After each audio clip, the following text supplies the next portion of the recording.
días, mi nombre es Gabriela Martínez y hoy les vengo a hablar sobre Willy Brandt.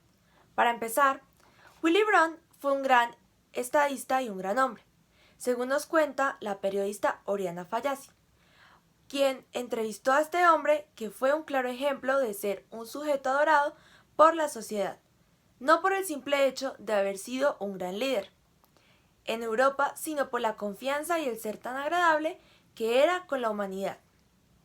Desde muy pequeño se enfrentó a uno de los políticos y dictadores, Adolfo Hitler, a los nazis por medio de la escritura y los rasguños, lo que quiere decir que no tiene ninguna marca en su pasado demócrata, haciendo que su socialismo humanitario, liberal y moderno lo ayudara a crecer como periodista, escritor y alcalde de Berlín, más que todo por conservar siempre su postura y jamás haberse dejado manipular por algo o alguien. Willy nació el 18 de diciembre de 1913 en la ciudad Lübeck. Fue hijo de una joven sindicalista sin marido. Jamás conoció a su padre, ni él a Willy. Solo unos años después escuchó que lo mencionaban, pero aún así no le interesó conocerlo, ya que de haber sido así, Willy Brandt no hubiera sido el mismo de hoy en día. Desde muy pequeño huyó a otro país, del cual absorbió su cultura y lengua a la perfección, que lo hizo perder, pero al mismo tiempo ganar, una nueva patria. En este caso, su segunda patria fue Noruega.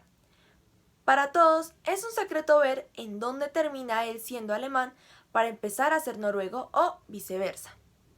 Pero por lo que cuenta Will, tiene más una vida en su segunda patria que en la primera, puesto que allá conoció a su esposa, sus hijos e incluso llegar a escribir mejor noruego que alemán, llegando al punto que empezaron a llamarlo intruso extranjero. Pero lo que más resulta extraordinario es cómo Brandt pudo llegar a regresar a uno de los países que desencadenó una guerra mundial en nombre del nacionalismo. Puede que se haya equivocado, pero fue el único que logró recuperar la ciudadanía alemana, es más, representar Europa. A pesar de que Brandt haya tenido que huir de Alemania, esto no lo hizo menos, al contrario, lo formó más porque era casi imposible de creer como él decía y lo que decía, frente a su postura o a su opinión. Era muy firme con su postura, que por nada del mundo haría que él pudiera llegar a cambiar de opinión. Y aunque él hubiera querido, no se hubiera podido quedar en su país. Las cosas no estaban muy bien que digamos, en el mandato de Hitler. De hecho, para no ser capturado, su única salida era salir de ahí en ese momento y tomar rumbo hacia Berlín.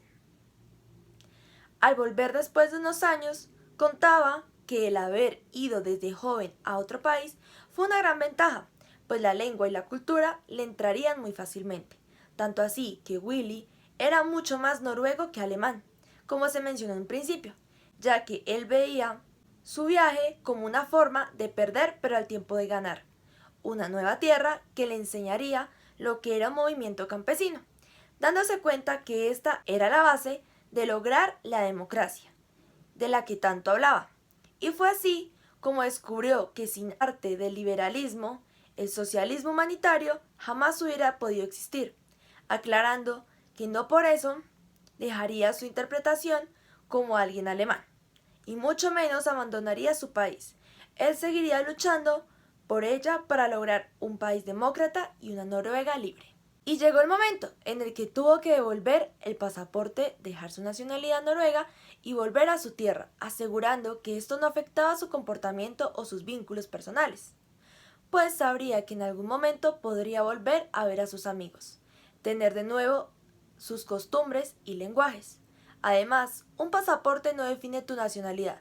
La identidad nacional es algo totalmente diferente, decía Brandt.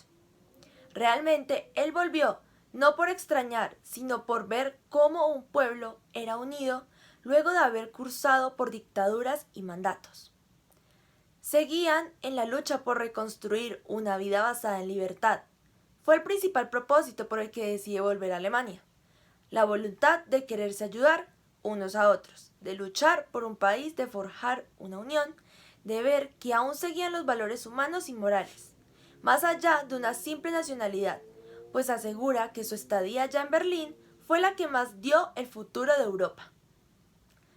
A pesar de que no se logró la Europa soñada, no se podía hacer mucho.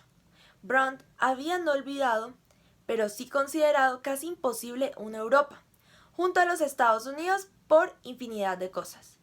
No por esto perdió credibilidad, pues durante un tiempo tuvo grandes viajes que lo marcaron en cuanto a su carrera, donde logró ser prácticamente alabado por más de un pueblo que lo veía como un héroe, por decirlo de alguna forma. Y si logramos concluir que a pesar de todas las cosas por las que pasó y vivió Brandt, fue y será siempre recordado como un gran joven y hombre que luchó por una mejor sociedad en distintos lugares del país. Y no siendo más, muchas gracias por su atención.